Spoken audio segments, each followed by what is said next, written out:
If anger is something that's been on your mind, if you blow up at your kids or you lash out at your wife, or maybe you just get upset with yourself, you've probably scrolled around on YouTube and you've probably seen things or thumbnails like control your anger. Those probably come from people who you would trust, right? People in the stoic field, people in the military field.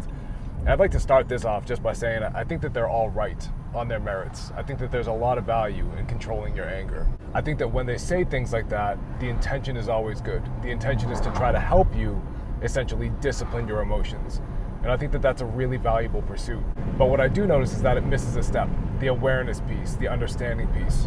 So I am a counselor. I'm on my way into work. So what I figured that we could do in the next 10, 15 minutes, give or take, is just to kind of explore what are the steps that are all very simple, not easy, but simple, to kind of get you to that place of where you can control your anger and actually sustain it. And the reason why I bring up that I'm a counselor isn't because I'm some guru or some world-renowned expert. It's just because I see the patterns. I mean, I've been doing this for long enough, 7, 8 years, something like that, where I've just seen people try to control their anger, like blunt force, white knuckle their way to pretty much managing their anger at home. And I've just seen the end result of that. And it's pretty much relapse. It works for a couple of days, maybe even a couple of weeks, but almost always the pressures of life, the stress, repeatedly comes back in. And what happens is that stress alchemizes, it turns into anger. And then they feel like they're a failure. And then that cycle compounds. So this video about how to actually control your anger, how to understand it and then control it, maybe that's a better way to put it, is part of a broader series to kind of help guys understand what are the emotional patterns that are actually driving their life. And just as a quick caveat, I don't say this as a counselor, I say this because I've lived this. My military packet wouldn't show anything exceptional. Like I wasn't deployed to some combat zone, I wasn't deployed at all. I do come from a military family, I don't come from wealth or money or anything like that. So the point that I'm getting at is when I did transition out of a military occupation, finding a place to kind of call home for my occupation, for my job, for where I would spend a majority of my days afterwards, that was very difficult. There was no one-to-one translation of being a machine gunner in the Marine Corps to finding a place on the civilian side where I could actually find the camaraderie and connection that I was looking for. In addition to that, this is before the economy went to shit. All this to say that stress has a radical impact on your personality, on your behavior, on your thought process, and ultimately to the people that you love, to the people under your roof, which is probably why you're here. Maybe you lash out at your wife or your kids, or maybe you overreact. Maybe something small turns into a really big deal for you, and that happens habitually. And the last point that I'll make before we jump into actually what is anger is that history repeats itself. You've heard this term before, but sometimes it's one of those things where you kind of hear it but don't really know how it shows up in your daily life. So what history repeats itself actually means is that you don't learn from the lessons, the past mistakes, the past pains, the past failures, and because you haven't learned from them or learned how to apply them moving forward, they keep showing up. We usually hear that in the context of like history books and stuff like that, about how wars and political cycles and societal cycles, like stuff that's way above my pay grade, about how those things usually repeat themselves. But this does happen at the individual psychological level as well. If we don't know how stress shows up in our day-to-day lives, we will be at the mercy of stress for the entirety of our lives. So our job, partly with this video, but your real work is once you leave YouTube and kind of get off and do your own thing, is to break that cycle.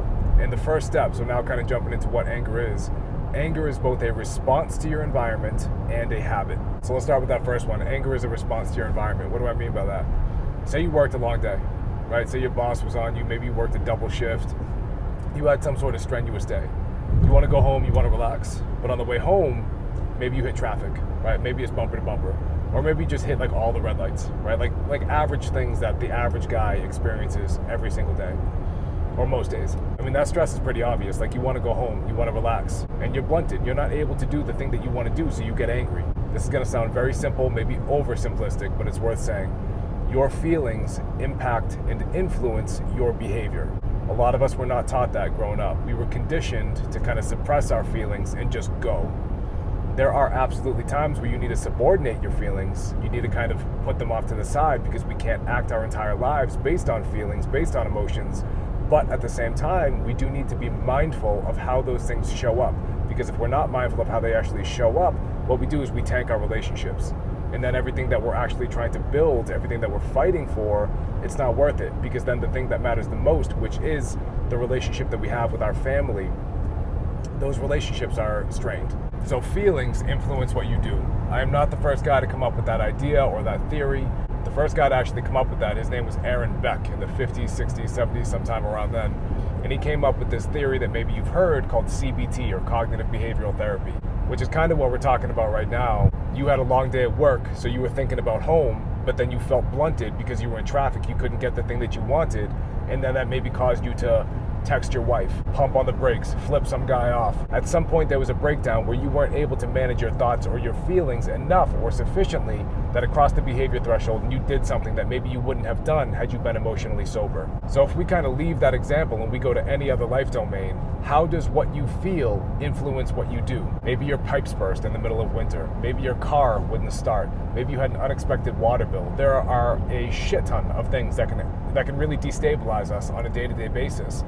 And if we don't recognize that, hey, what I feel influences what I do, we will be at the mercy of our feelings. Our emotions and our feelings will dictate our behavior and our relationships. So step one is not control. Step one is recognizing that how we feel influences what we actually do. So we need to start with awareness and clarity, not blind action. So that's step number one. The second piece to this is recognizing that what we do is habitual. It's a habit. In the same way that you probably don't think about brushing your teeth every single morning or every single night before you go to bed, you probably don't think before you lash out at your kids because you stepped on a toy. You probably don't think about maybe getting upset or frustrated or irritated with your wife because she did something that you don't like. The brain establishes these things called heuristics, which is just like mental shortcuts. Our brains want efficiency so much that what they do over time is they cut out the friction. So what that means is the longer that you do something, anything, good or bad, your brain associates that with familiarity, with predictability. And because it's predictable or familiar, now your brain has an incentive to continue doing that thing. Why is that? Because the brain associates familiarity with safety. This is really fundamental, so I want you to walk away with this too. Our brains don't care if we are happy or finding meaning or finding joy, whatever it is, choose whatever word you want. All our brain cares about is keeping us alive.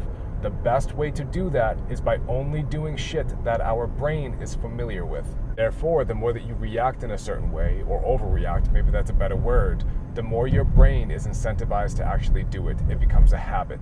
I say this piece because take the judgment out of it. A lot of us feel guilty, or we berate ourselves, or we add or assign some sort of judgment to it, like we're a bad husband or a bad dad. Think of it more like this. Think of it like this is personal training, right?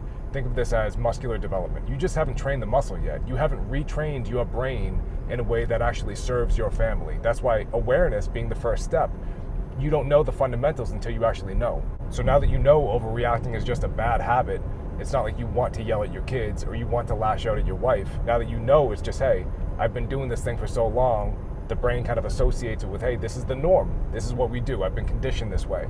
Now that you know that, now it's time to break the habit. Before we jump into the controlling your anger piece, what's actually a really good exercise is just to identify your common triggers. Pick like 2 or 3. What are the things that happen most regularly that compromise your emotions? Maybe it is traffic. Maybe it's a water bill. Maybe it's something with your car. Maybe it's when your wife does a certain thing or your kids talk back in a certain way. Whatever that thing is that makes it so you overreact, that's probably your best starting point, your access point. In therapy, we call these common antecedents. What are the common things that happen just before you lash out or do something that you don't want to do, something that you regret? So if you know that your kids are going to do something, or your wife is going to say something, or your boss is going to, I don't know, send you an email, whatever it is, if you know those things are going to happen, that's your best opportunity to actually practice a healthier response, a more effective response, quite frankly. And once you're aware, that's when you can actually start to control it. If you know that your boss is going to send some dumb email that's probably going to cost you time and probably not the best use of your time, that's going to get you frustrated, that's an opportunity to actually practice regulation. But there's a really big distinction here. You're not doing it as a one-off thing, as a random thing, where you're just trying to discipline your way or white-knuckle your way to being emotionally controlled. No, you're actually doing it in a much more thoughtful manner. What you're doing is you're saying, hey, I recognize how stress impacts me, and I don't want to be the person who lashes out or overreacts. So I'm making a catalog of all the things that do compromise me, and I'm recognizing that I am human, and I'm actually practicing this as a general psychological muscle. So if I were to summarize everything that I just said, another thing for you to walk away with is kind of like a pattern, or maybe a framework, that's a better way to put it, that might actually help you next time that you do feel a surge of emotion, right? And that framework is pretty simple. I want you to catch the emotion, name the emotion, and then replace the behavior. Very simple. I'll say that again. I want you to catch the emotion, name the emotion, and then replace the behavior.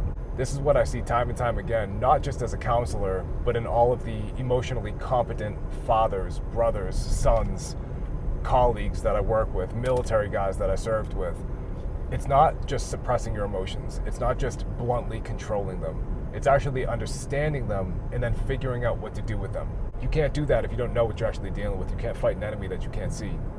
So really, your stress responses are the thing that keep propelling your anger. So controlling it is not the first step. It is a good goal to discipline your emotions, but it's not the first step. So whatever you came up with for your 2 to 3 triggers, I want you to start applying the fundamentals, start drilling the fundamentals in the context of those problems. So if you got anything out of this video, leave me a comment, let me know what actually resonated the most. Also, if you are trying to figure out, why do I do the things that I do? If I know that they're not good for me, why do I continue to do them? I have a list of the 7 most common psychological profiles. That will be in the description, that will also be in my bio. Plug your name in, you'll get the PDF, but then the next step is really what matters. I want you to actually analyze and go through the 7 profiles and try to figure out which one actually lands with you the most. Shoot me an email back, let me know.